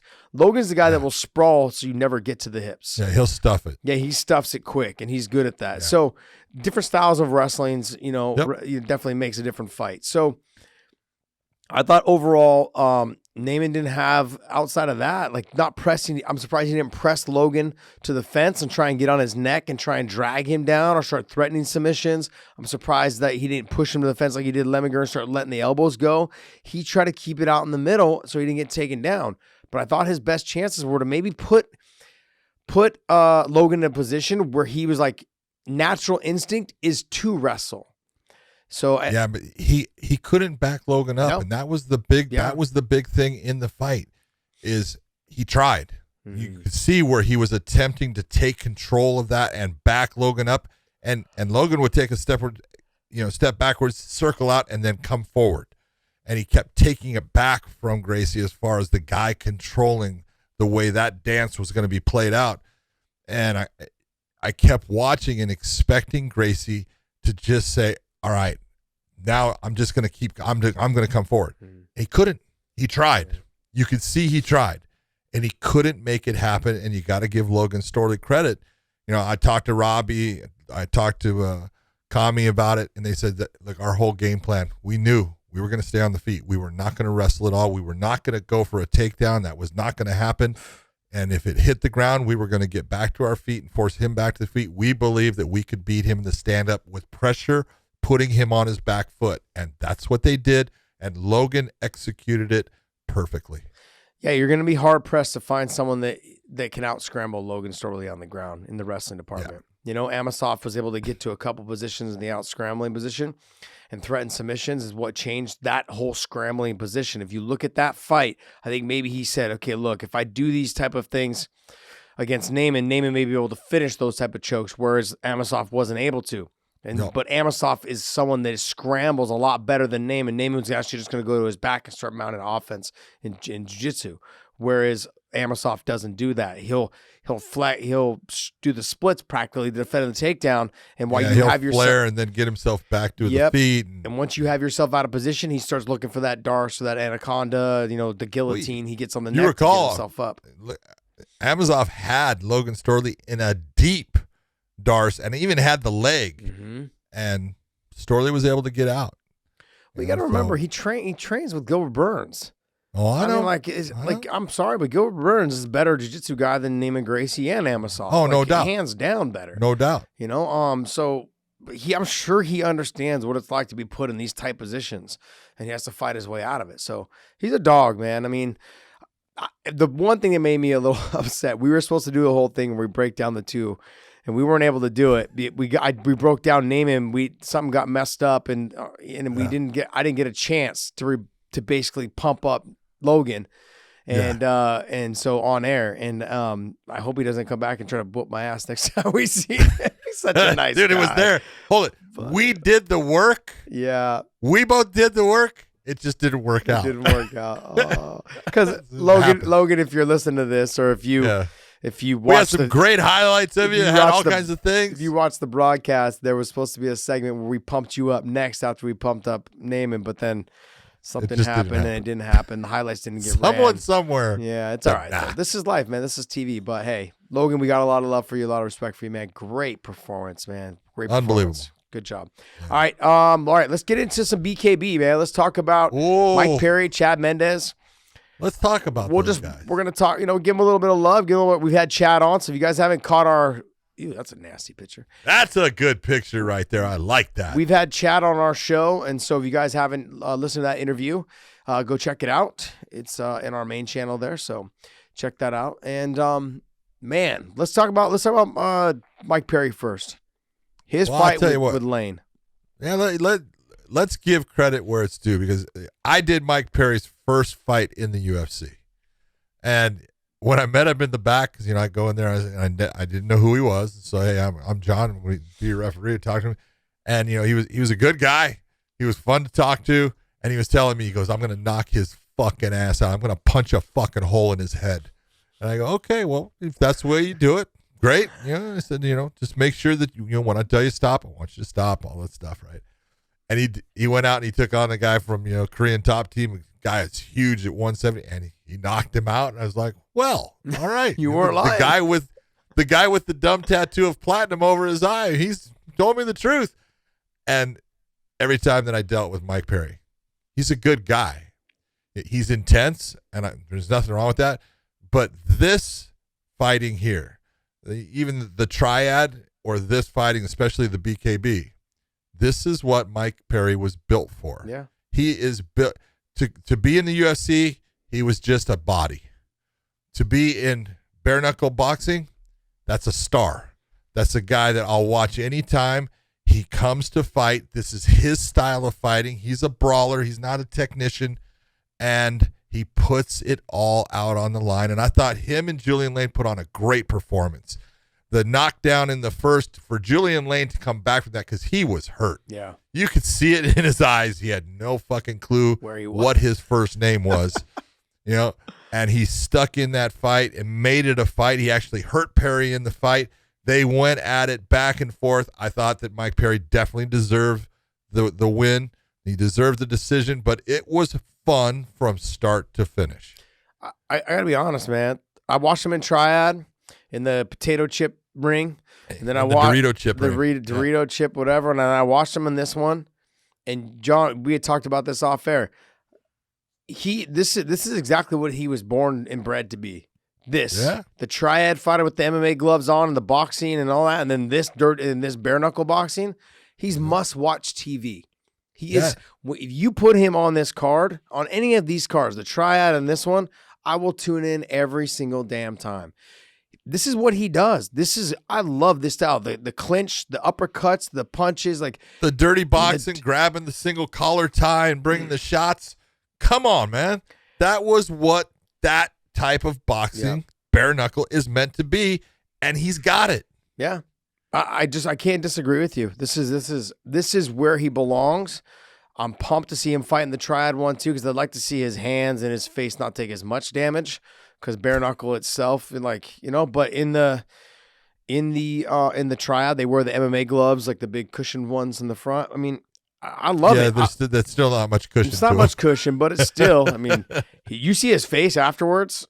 Oh, yeah. I watched one of the interviews on YouTube after his fight, and I was like, oh my God, his lips were swollen real bad, his cheeks, his nose, his nostrils were swollen, like everything was swollen. He was cut, obviously, but the guy's a dog. He's a junkyard dog. And I thought Lane fought a good fight too. He came off, he was the pressure in the fourth and fifth round. He was putting that pressure in the fourth and fifth. Yeah. And Mike Perry had to fucking dig deep and just gut it out. I mean, they were throwing down. It was a great fight. Absolute great fight. Yeah. All right, let's talk about. Go ahead. Yeah, there's not much more you can say. It was entertainment from the start until the finish, and man, you can't ask for more. They both put it on the line. So let's talk about the money man, though. Chad Money Mendez. He got the nickname because of his shot. Yeah. Takedown. He means no shooting. He means takedown. Exactly. Takedown. Yes. I'll tell you what. He looked great. He looked fast. He looked composed. He had power, and he ate his opponent up. This is a guy that boxed. Baby. No. He got fucking worked by Chad Mendez. Yeah. Yeah. Look, this style of fighting, I think for boxers is hard to deal with as well, because there's different rules. The clinching, holding the head, the uppercuts, the dirty boxing. On top of that, the speed in which they put together the combinations. And what I mean by when I say that, you guys, is that MMA fighters are extremely explosive. I don't think people understand that, like with boxing, right? When they call it the finesse sport, it's that It's like poetry. You know, I think they would talk about it'd be poetry. It's finesse. Boxing is that. But in this type of bare knuckle fighting, it's not that. That's the thing. There's a difference between these two sports, boxing and bare knuckle boxing. There's a difference. And huge difference. Chad is, I know he's a wrestler. I know he's always had fast hands. He never got credit for being a good stand-up guy in MMA. But if you, and I believe this, and maybe I'm wrong, John. If you give an MMA fighter like a Chad Mendes, someone who's still younger, he's not old, super old is what I mean. He's, still young. He's not 40 years old trying to do this. The other thing as well is that you give them the opportunity to just train one thing. He is a superior athlete. Superior athlete. Give him that chance. Give him 6 months, a year of just training boxing. This is the type of performances you're going to see. You're going to have to find someone to beat his ass because I don't know a lot of guys are going to beat him. I'm telling you, what I really see is the difference between boxing and bare knuckle boxing, where boxers who are going into it, guys like Paulie Malignaggi, guys that are having problems, is things that they were able to defend against with boxing gloves, things that they were able to parry, things that they were able to get past and slip are now slipping through their defense because there's not that big glove on the end of the hand that they can use to block and move that thing offline. It's getting through and it's landing when before it did not. And it's causing them problems because it's taking their defense, and they're going to have to change the way they go into this because it is not just boxing. And then when they get inside and you see a guy single collar tie, they're used to doing overhooks on arms. They can't, and they end up eating shots that they normally would not be being hit by. They're being hit now, and it's affecting them. And it's just a different form of striking, and you've got to change what you do. You cannot bring your boxing centric style completely into BKB and think you're going to be successful. It's different. Yeah. Chad's just, when you look at him, he's an athlete. And if you give him amount of time to become a boxer, a bare knuckle boxer, or even a regular boxer, he would never probably be world champion at being a regular boxer. But this style, we talk about Mike Perry being, this style is cut out for him. I could see him fighting in triad. I could see him fighting in BKB because we just saw it. But I'm saying, like, I could see Chad Mendes making a pretty good run at this and making some money. Because he already said he's making more money than the UFC heavyweight champion, so that's good for him. That's crazy. Hey, good. You want his name? You want him to come there and perform like he did? Pay the man. That's what they did. Good for him. Love it. John, I'm not trying to fight anymore. But if I was a little bit younger, I'd be like, sign me up. Man, you take a look at this picture that Dave has up for us right now. Yeah. And we talk about, look, you get your power through your legs from the ground. Jeez. This is what you're seeing in this picture, and where it's landing. It's just everything. And man, and again, look at where his opponent's hands are, and it's just slipping right past it. There's nothing big to block and to move it offline. Just loved it. And I thought Chad he knocked him down 4 times in that fight, and he made that man go, I don't want to be in here anymore. You got to think Chad's what, 5'4"? About, man, I'll give him 5'5". Look at his damn legs, man. His legs are huge. Yeah, little tree trunks. I never had that problem. I never had power. I never had tree trunk legs. He's 5'6". They're saying 5'6". The internet's fucking lying. He's 5'4". I love your money, Mendez. I love you, brother, but nah. Congratulations, though, Chad, on a good win. And win. On to the next one, my man. Let's make some money. All right, Dave. Gotta pay for them hunting trips, man. Jeez. Hey, he's killing it with his business, man. He's killing it. Yeah, I see some of the stuff. It's supposed to be. I see why his legs are so damn big. He's got to carry all that moose out. He's carrying moose and elk. I mean, like, you see those things, they're like 15 you're times packing his that size. on the backpack, man. You better be able to carry with them legs. Jeez. That's a tough one. Huge. All right. Give us something else there. What do you got for us on news? All right. We're going to do one piece of news. We are pushing it here, but we cannot skip without talking about this. Beneil Dariush is out of his fight against Islam Makhachev with a leg injury. And Bobby Green is stepping in after last week's fight, short notice, and he's going to fight Islam. Didn't Bobby just fight at 45? No. Oh, is it 55? Always fought at 55. I thought he was at 45 for a little bit. No. No. Always fought at 55. This has been pegged as a catchweight bouts, but I don't see the actual weight. I know it's not below 55. No, it'll be somewhere around 160. Because Islam's not making that damn weight. I said there's no way. Yeah, I thought. But this is an interesting contrast. Yeah, it's funny because when we were talking before, and I said, John, the person really? I'd like to see. Are you going to try and sell this to these people right now? John, I am selling this fight. fucking out your mind. Okay, bear with me, and I want you to shut the hell up. I won't say shit. You shut your whore mouth. I'm just going to laugh at you. This fucking, don't even try. No, okay. All right, did we not talk? And I said I would like to see Bobby Green fight Conor McGregor. Yeah, Yes. that's a different fight. Okay, hold on. It is a different fight, but that is what I think is a fun contrasting style. The one thing that I give Bobby Green in this fight with Islam is, where are Bobby's hands at? Yeah. Where are his hands at? I get it. They're down by his waist to stop the takedowns. Oh, baby.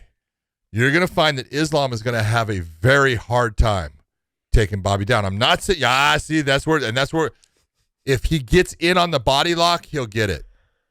If he gets in on the body lock, he'll get it because he's so good there. John, if he touches his leg, he'll get it. Nah. If he touches Bobby Green's he's going to have a hard time based upon where Bobby's hands are always at. And Bobby's going to touch him. Now, I'm not saying that Islam can't take it, but Bobby's going to touch him up. He's going to get hit by him. And John, this fight ain't going all past he needs to do is round. frustrate him. This fight No, ain't going you're past wrong. one round. Wrong. All right, you and I have a bet. You already owe me a dinner. So you want a double or nothing on this one? I say it definitely goes past Islam the first takes round. the round off, Bobby gets goes past the first round. You look, John. I'm calling you out. I am calling you out, Josh Thompson. I'm double or nothing, a steak dinner. You'll owe me 2. I just don't. Come think on, so. baby. I don't think so, man. Hey, Strength. you gonna take the bet? You gonna take the bet? Yeah, I'll take the bet. I mean, Okay, like, so wait, give me Bobby give gets me a out of round, the first give me a round. round and a half. Give me a round and a half. No. Round and a you half. just said it. You said it. It's a won't last get out minute. of the first It's a last round. minute change of opponent. Exactly. Give me a so round and a Bobby's half. not ready. Islam's Bobby been just training fought. for What do you mean he's not Dariush. ready? He just fought. He's been training for Beneil. Come Islam on, never man. stops training, John. He never stops training. Like And Bobby already had a fight, so he was taking time off. He had to jump back in. he's all refreshed and ready to go. And So you're gonna take body's the bet ready. for the round. Round and a half. You're the one. Don't be see, scared. You candy ass. Don't be scared. You candy Don't be ass scared. bastard. Don't You're be trying. scared. No, don't be scared. Don't be scared, John. You're the one that said Why? it won't get out of the first round. I said it would. You and also I'm betting said you. you also Take said, the bet. You also said he's gonna Take piece the up. bet. You also said he's gonna piece up Islam. I'm a huge fan of Bobby Green, and we talked about this. What did he fight 2 weeks ago? He just fought recently. I'm a huge fan. Yeah. Love Bobby Green to death. I've been in the cage with Bobby Green. Strength wise, it's not even close. Oh, I know that. Wrestling I know wise, it's not even close. Submission wise, it's not even close. Now on the feet, the slickness of Bobby Green. Yeah. But to say he's gonna piece him up a little bit, He's going to piece him up a little bit. You watch. He's going to land some shots. The power of Islam when he throws that head kick is going to knock Bobby Green off balance. Like he's just so much bigger. When you see them face to face, you'll be like, oh, okay, now I see. Islam is going to be just a lot taller, thicker, strength wise, and I think he takes Bobby. He's going to take Bobby down right away. And he's going to try. No, John. I'm telling you right now. I'm going. If Bobby will make it past the first round. If he sniffs or even so much as touches Bobby Green's legs, Bobby Green's going on the ground. It's not even talked about. Bobby is a good wrestler. I get it, but it's not even. Bobby's not a big guy. That's the thing. Like she's not physically strong. He's not a big guy. He's super talented. What he does really well is when you shoot, he turns off like how Jose Aldo used to. He used to turn the corner real quick, make it hard for you to take him down. He does that really well. But that's against American wrestlers. This is just different. It's just gonna be different. He's gonna grab him, suck him up. As soon as he sniffs that leg, he's gonna suck him up. So you're not gonna take the bet. He's going Dagestani Airlines first class. So you're not gonna take the bet. No, I'm not gonna take the bet. Give me a round and a half. Give me a round and a half. Hey, take the over-under. Round and a half. Take the over-under. I gave Why you the can't bet. you do it? Candy-assed out on me. You made all kinds of statements, and you can't even back up your shit. You think it's going to go 3 rounds? I'm a little embarrassed for you right now. Don't be embarrassed. And I've got nothing but love for you. You know that, brother. This is Moises. Yeah. So this is Bobby Green and Moises, and then this is who's that? Venata. That's Just a highlights video. Venata. Just a highlights video. Yeah, but this is Venata though. It's Venata, Yeah. But you know, Islam fought Moises. Yeah, he did. Finished him in the second, maybe the second. What round did Islam finish Moises? I think Bob. Like I said, I'm a huge fan of Bobby. Got a lot of respect for him. Fought him. I think he's very talented. Very talented. Fourth. He finished him in the fourth. Oh, it's a main event. That's right. I forgot about that. Yeah. It's not gonna happen. I don't know. Click on Moises. Let me see. Click on him. When did he fight Bobby? Fought him last summer, right? Wasn't it last summer? Or during 2020? Yeah, it was 2022. 2020. Oh, 2020. Well, a year and a half ago. Yeah. A year and a half ago. You know, he beat Bobby Green in a 3-round decision. I don't know. No. I'm gonna start a thread in the comments. So what you're trying to do now is MMA math. It's not gonna work. But Islam's gonna take him down. Islam's gonna control the situation. Either ground and pound him out, or he's gonna sub him. I'll tell you what. Being the man that I am, I'll take you a round and a half. Okay. So you're gonna go with it now? Is it a 5-round fight? Oh, don't. Hey, yes, it is. Yeah, yes, it is. Are you gonna candy ass now that I took what you came up with? 2 rounds. Right there, bitch. Why are you so angry? I want everyone to know. Why are you so angry? I took what you put out there, and then you pulled it back. You pulled it back, John. you candy some bitch. John, this is what I do. This is what I do. This is what I do. I'll try to stretch it a little more. Stretch it a little more. Look, we differ in our opinions on how this fight's going to go, but I mean, well, I'm going to say this, and I truly mean this. With what occurred and Beneil having to pull out of this, I think the UFC did the best thing they could in putting this fight back for Islam and putting someone in there that people recognize as a great fighter, someone that is dynamic and fun to watch. They couldn't have put a better fight back together for their main card, and their main event. So because a lot of those guys are already booked, and I think also too, if you're looking at like Khabib, if Chandler would have said, "Hey, I want to fight him," and then if you're Khabib and Islam, they're like, "You're coming off losses. Why would we fight you? You're dangerous." But why would we fight you? It doesn't make any sense. Like, you're coming off losses. If you were to take somebody else, I mean, one of the other top guys, why would we fight you? It doesn't make any sense. So it's understandable. Bobby Green is trying to make that run with a win over Islam, puts him right into that conversation. Bobby's busy, man. I love that he's busy. I love the fact that like he's a name that people can remember. Do you want to know why? Because he's so damn busy. What did he fight? Like 4 or 5 times in 2020? Yeah. Ridiculous amount. So I'm excited to see the fight. I just, like I said, I think I've trained with Islam for years and I've fought Bobby. I think physical strength, wrestling, striking, all that stuff, submission-wise, I'm going to go with Islam. No disrespect. Bobby, don't try to beat me up again. Bobby, touch him right there, baby. He's got a good chin. Just leave him alone. He does have a good chin. He does. All right. Is there anything else there, Dave? No, we're going to wrap it up there, and we'll do the previews in the midweek show, and we'll talk some news in the midweek show as well. All right. Hey, so make sure you guys go to WeighingInPodcast.com. We have a new merchandise store. Lineup of great products that I went on our website and bought. I did. Okay. I did. Oh, I love it. Oh, man. So we have. I don't get anything for free. We've got hoodies. It really upsets me. We got hoodies, we got crew neck sweaters, got them in all different colors, gray, black, white, maroon. We've got the original logo that we started off with, our vintage throwback logo. I love it. It's my favorite one. We've also got available in shirts. We also got a coffee mug. We need to get a coffee Yeti. We were talking about this the other day. Yes. So, earlier today. So hopefully that'll be coming soon as well. But we've got all this available for you guys to pick up, take a look, see what you guys like. Look, we're running a discount right now until March 1st.